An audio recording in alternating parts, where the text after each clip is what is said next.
पूछना चाहता हूँ इन लोगों को, मैं पूछना चाहता हूँ करनी सेना के पदाधिकारियों को, मैं पूछना चाहता हूँ करनी सेना से जुड़े एक एक कार्यकर्ता को कि क्या आपको बजरी नहीं चाहिए? यदि आपको बजरी चाहिए तो आप बजरी माफिया के साथ क्यों? मान लिया वो आपका दानदाता होगा, आपका भामाशाह होगा, लेकिन वो इन्हीं गरीब लोगों से करोड़ों रुपए लूट कर आपको यदि लाख रुपए ध्यान दे देता है तो वो कोई दानदाता नहीं, वो भिखारी है, वो गुंडा है। सर आपका क्या नाम है?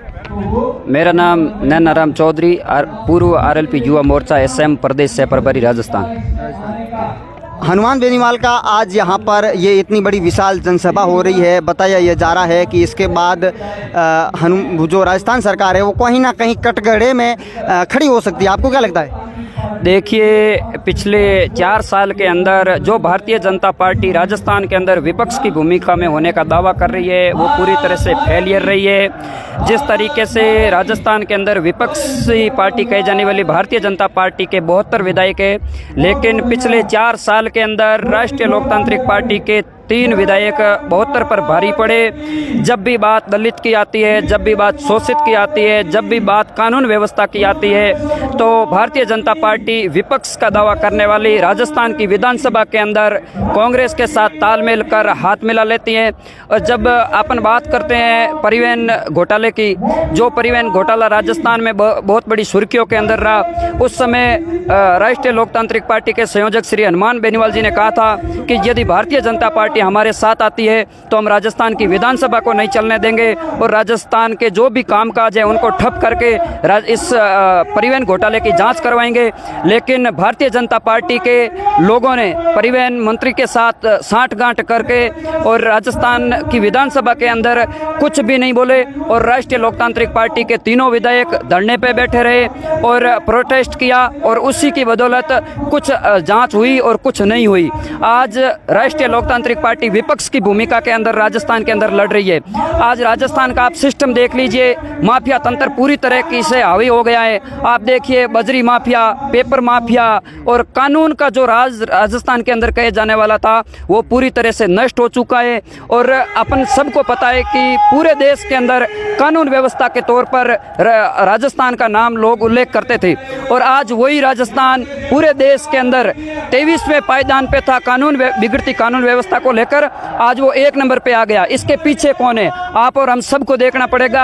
आज बाड़मेर की जनता जाग चुकी है। बाड़मेर की जनता अच्छा कानून चाहती है, रोजगार चाहती है, हम अच्छा चिकित्सक चाहते हैं, हम अच्छी शिक्षा चाहते हैं। इसी को लेकर आज ये जो बदलाव की शुरुआत है ये आलम नगरी धोरीमनाग से हुई है और इसका ये आप संकेत आज आप सब देख रहे हैं और 2023 के अंदर इसका आप रिजल्ट भी देखोगे।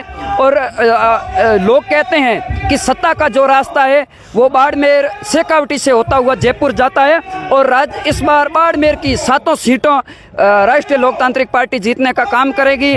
और आप सबको पता है कि बजरी माफिया के खिलाफ जो राष्ट्रीय लोकतांत्रिक पार्टी ने पिछले 12 महीनों के अंदर जो आंदोलन छेड़ा है, पहले 95 दिन बालोतरा के अंदर अनिश्चितकालीन धरना हुआ, उसके बाद में बालोतरा के अंदर एक विशाल रैली का आयोजन किया जिसमें लाखों लाख लोग इकट्ठे हुए और उसके बाद कुछ लोगों ने उच्च माफिया से पैसे लेकर उसको बचाने का प्रयास किया।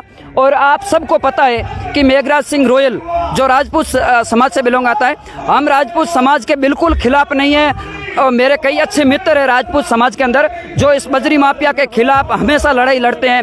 मैं स्वयं 95 दिन में कुछ दिन मैं स्वयं धरने पे रहा और जो उस समय भी बार बार बजरी माफिया द्वारा हमारे नेताओं पर, हमारे कार्यकर्ताओं पर हमला करने की कोशिश की गई थी, वो यह नीच हरकत ये बजरी माफिया ही कर सकता है।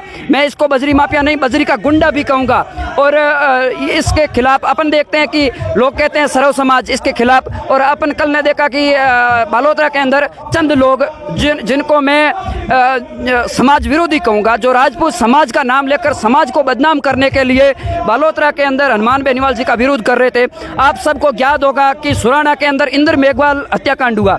जिसमें एक मटकी को छूने के बदले एक दलित की हत्या कर दी जाती है और उसके खिलाफ आदरणीय हनुमान बेनीवाल जी रात को 9 बजे कलेक्ट्रेट के सामने धरना देते हैं, उसको न्याय दिलाने की कोशिश करते हैं। तो यही लोग सर्व समाज का नाम लेकर सुराना के अंदर माँ पड़ाव करते हैं और एक अपराधी को बचाने की कोशिश करते हैं। इसके बाद में चलिए बहुत ही आपने अच्छी बात कही, लेकिन आपसे मैं ये जानना चाहता हूँ कि जिस तरह से राजपूत समाज और करणी सेना हनुमान बेनीवाल को पिछले कुछ दिनों से आड़े हाथों ले रहे हैं, इसके पीछे आपको क्या वजह लगती है? देखो, इसके पीछे वजह यह है कि राजपूत समाज हमारे हनुमान जी के खिलाफ नहीं है। जिस आप करणी सेना का उल्लेख कर रहे हो, वो करणी सेना शुरू से ही आदरणीय हनुमान जी के खिलाफ रही है। आप सबको पता होगा कि 2015 के अंदर जब हनुमान जी जयपुर से नागौर की तरफ जा रहे थे तो जोटवाड़ा के अंदर इन्हीं करणी सेना के कुछ गुंडों द्वारा, कुछ असामाजिक तत्वों द्वारा, कुछ इस देश विरोधी लोगों द्वारा आदरणीय हनुमान जी पर, किसान नेता पर हमला किया गया था। और ये लोग शुरू से ही, इनका कोई एजेंडा नहीं, इनकी कोई विचारधारा नहीं, इनका अगला कदम क्या होगा ये इन स्वयं को पता नहीं है। और ये लोग एक आदरणीय किसान नेताजी को बदनाम करने के लिए सर्व समाज का नाम लेकर माँ पड़ाव करते हैं। मैं पूछना चाहता हूँ इन लोगों को, मैं पूछना चाहता हूँ करणी सेना के पदाधिकारियों को, मैं पूछना चाहता हूँ करणी सेना से जुड़े एक एक कार्यकर्ता को कि क्या आपको बजरी नहीं चाहिए?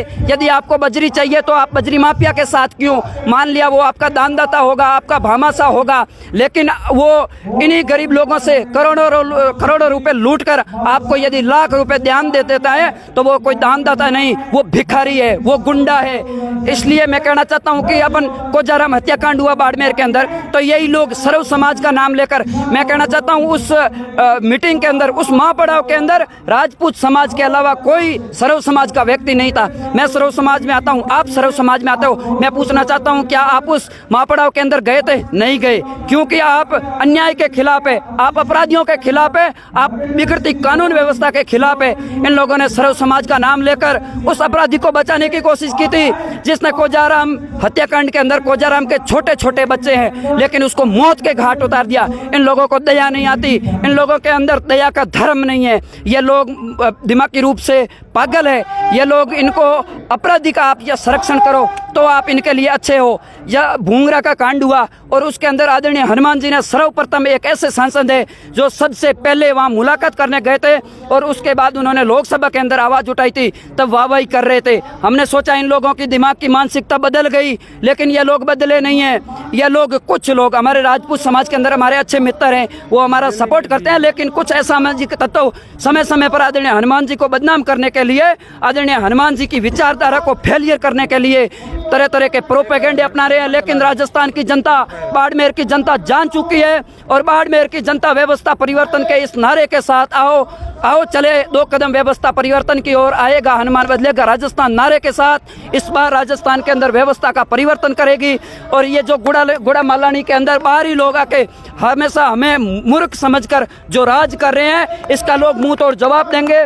और मैं ये कहना चाहता हूं कि इस बार हम राजस्थान की 7 सीटें जिताकर आदरणीय हनुमान जी को मजबूती प्रदान करेंगे। आप सभी मेरे साथ हनुमान बेनीवाल, हनुमान बेनीवाल।